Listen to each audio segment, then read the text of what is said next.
Atlantiques Gallery brings to you a professionally restored and framed artwork, The Stoning of Saint Stephen. From the Circle of François-Alexandre Verdier, oil on canvas, 17th century.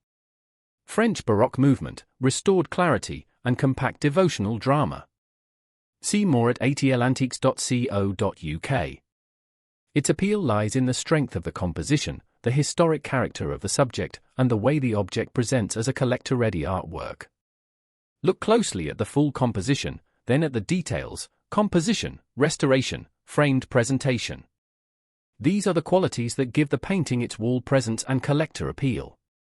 The catalogue notes strengthen the story of the piece, connecting its composition, subject and visual language with related works and the tradition behind it. Its restoration adds to the sense of care around the object, bringing the surface, color, and presentation into a condition that invites confident inspection. The framed presentation matters. Oil on canvas is offered as a complete object, with condition, frame, and visual presence all contributing to its appeal. For a collector, this is an opportunity to acquire a visually strong, professionally presented artwork with character, documentation, and a clear route to inquiry. Visit atlantiques.co.uk, review the artwork page, and contact Atlantiques Gallery to request information or make an offer.